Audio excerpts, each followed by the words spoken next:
Assalamualaikum warahmatullahi wabarakatuh. Hari ini kita akan melakukan pembelajaran online tentang PKN, yaitu melanjutkan keberagaman masyarakat Indonesia dalam bingkai Bhinneka Tunggal Ika. Nah, kita masuk ke permasalahan keberagaman dalam masyarakat Indonesia. Yang pertama, bentuk keberagaman masyarakat Indonesia. Bentuk keberagaman masyarakat Indonesia meliputi A, yang pertama, suku bangsa. Nah, suku bangsa sendiri tersebar di Indonesia merupakan warisan sejarah bangsa. Persebaran suku bangsa dipengaruhi oleh faktor geografis, perdagangan laut, dan kedatangan para penjajah di Indonesia. Persebaran yang luas menjadikan suku bangsa di Indonesia memiliki ciri dan karakter tersendiri yang berbeda antar satu suku dengan suku yang lainnya. Kemudian B, adat istiadat. Adat istiadat merupakan peraturan perbuatan manusia yang lazim dilakukan sejak zaman nenek moyang dan diikuti oleh keturunannya. Adat yang telah melembaga disebut dengan adat istiadat. Adat istiadat berupa tata kelakuan yang relatif turun-temurun dari generasi ke generasi sebagai warisan nenek moyang, sehingga kuat integrasinya dengan pola perilaku dalam masyarakat. Sedangkan adat yang memiliki sanksi hukum disebut dengan hukum adat. Nah, bangsa Indonesia memiliki kekayaan adat istiadat yang beraneka ragam dari berbagai daerah di seluruh Nusantara. Setiap bangsa memiliki adat istiadat dan ciri khasnya masing-masing yang berbeda dengan suku bangsa yang satu dengan suku bangsa yang lain. Hal ini nampak dari keanekaragaman budaya seperti rumah adat, pakaian adat, senjata tradisional, alat musik tradisional, lagu-lagu daerah, tari daerah, makanan khas tradisional, kerajinan khas daerah, upacara adat, dan sistem kekerabatan. Kemudian agama. Agama merupakan salah satu hal yang tidak terpisahkan dari kehidupan manusia. Keanekaragaman suku bangsa, letak geografis, dan latar belakang sejarah merupakan faktor penyebab terjadinya keragaman tersebut. Pemerintah menetapkan agama Islam, Kristen, Katolik, Hindu, Buddha, dan Konghucu sebagai agama resmi di Indonesia. Selanjutnya yang kedua, pengaruh keberagaman masyarakat Indonesia. Keberagaman masyarakat Indonesia menjadi suatu kekuatan bagi tumbuhnya persatuan dan kesatuan bangsa.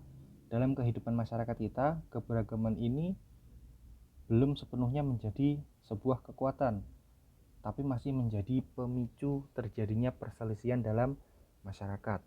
Nah, dampak positifnya yang ditimbulkan dari keberagaman masyarakat di Indonesia ada diantaranya: satu, terciptanya integritas nasional.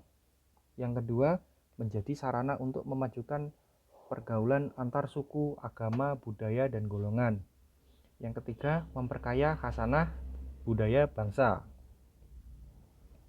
Di samping itu, dampak negatif yang ditimbulkan dari keberagaman masyarakat di Indonesia antara lain adanya konflik dalam masyarakat, munculnya sikap primordialisme, yaitu pandangan yang berpegang teguh pada hal-hal yang dibawa sejak kecil, baik mengenai tradisi, adat istiadat, kepercayaan, maupun segala sesuatu yang ada di lingkungan pertamanya. Kemudian munculnya sikap etnosentrisme, yaitu suatu pandangan yang menganggap bahwa suku bangsa sendiri lebih unggul dibandingkan suku bangsa yang lainnya. Kemudian fanatisme yang berlebihan, yaitu dalam berpegang teguh secara berlebihan terhadap keyakinan yang mereka percayai sehingga menganggap salah terhadap keyakinan orang lain.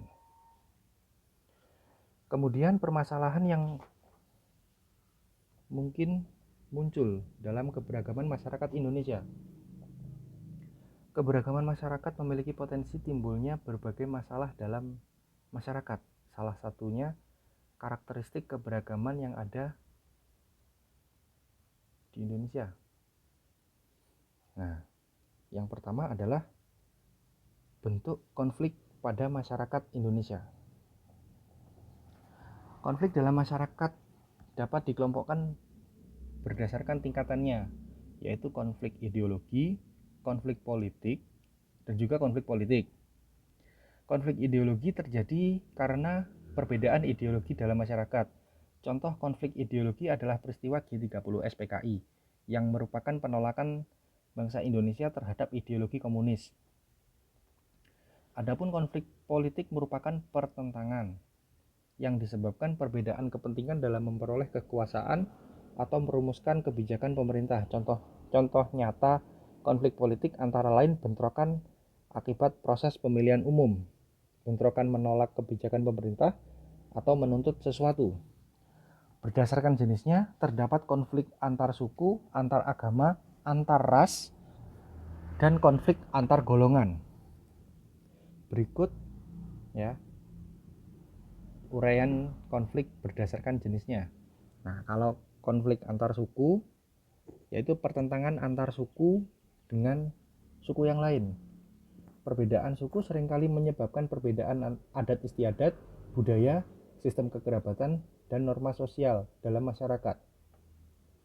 Pemahaman yang keliru terhadap perbedaan ini dapat menimbulkan masalah bahkan konflik dalam masyarakatnya. Yang kedua, konflik antar agama, yaitu pertentangan antar kelompok yang memiliki keyakinan atau agama berbeda. Konflik ini dapat terjadi antara agama yang satu dengan agama yang lain, antara kelompok dalam agama tertentu. Kemudian konflik antar ras, yaitu pertentangan antar ras dengan antar satu ras dengan satu ras yang lain.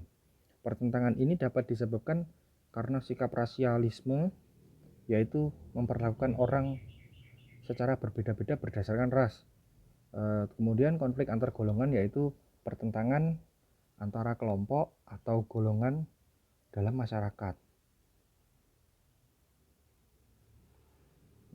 Seperti kalau partai politik, terus asal daerah dan lain-lain. Kemudian penyebab konflik dalam masyarakat.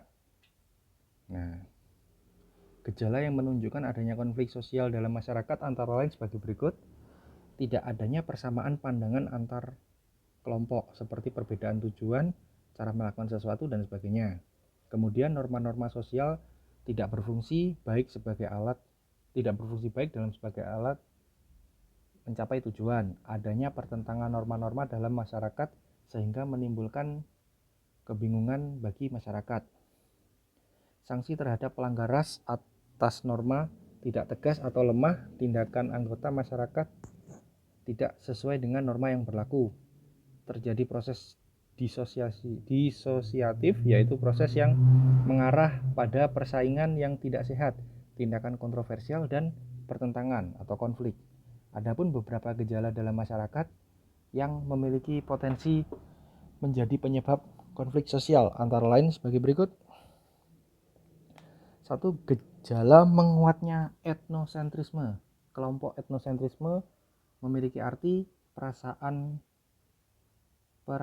suatu kelompok di mana kelompoknya merasa paling baik, paling besar, paling benar, paling hebat, sehingga mengukur kelompok lain dengan norma dari kelompoknya sendiri. Kemudian stereotip terhadap suatu kelompok, yaitu anggapan yang dimiliki terhadap suatu kelompok yang bersifat tidak baik, misalnya geng motor. Kemudian antar penganut agama yang kurang harmonis. Sikap fanatik yang berlebihan terhadap keyakinan masing-masing dapat menimbulkan sikap tidak toleran terhadap agama lain. Kemudian hubungan antara penduduk asli dan pendatang, yaitu yang kurang harmonis, dapat menimbulkan berbagai masalah dalam masyarakat yang beragam. Ketidakharmonisan dapat terjadi dengan diawali rasa ketidakadilan dalam bidang ekonomi, politik, ketersinggungan, keterbatasan komunikasi, dan lain-lain. Kemudian akibat yang ditimbulkan oleh terjadinya konflik. Nah, akibat yang ditimbulkan itu ada dua, yaitu positif dan negatif, mau perseorangan ataupun golongan. Kalau akibat positifnya adalah bertambah kuatnya rasa solidaritas. Kalau negatifnya menimbulkan perpecahan, kerugian harta benda, kehancuran nilai dan norma, dan perubahan kepribadian. Kemudian upaya pencegahan konflik. Dalam setiap masalah yang berpotensi menimbulkan konflik dalam masyarakat yang beragam harus segera diselesaikan sehingga tidak membawa akibat yang merugikan masyarakat. Upaya mengatasi masalah ini dapat dilakukan secara preventif dan represif. Cara preventif artinya digunakan upaya yang dilakukan untuk mencegah terjadinya masalah. Nah, kalau represif adalah upaya untuk mengatasi masalah yang sudah ada. Ya, jadi sampai di situ dulu. Kalau kalian kurang paham bisa cari referensinya di internet, ada sangat banyak. Lalu jangan lupa belajar yang serius. Kemudian terima kasih. Assalamualaikum warahmatullahi wabarakatuh.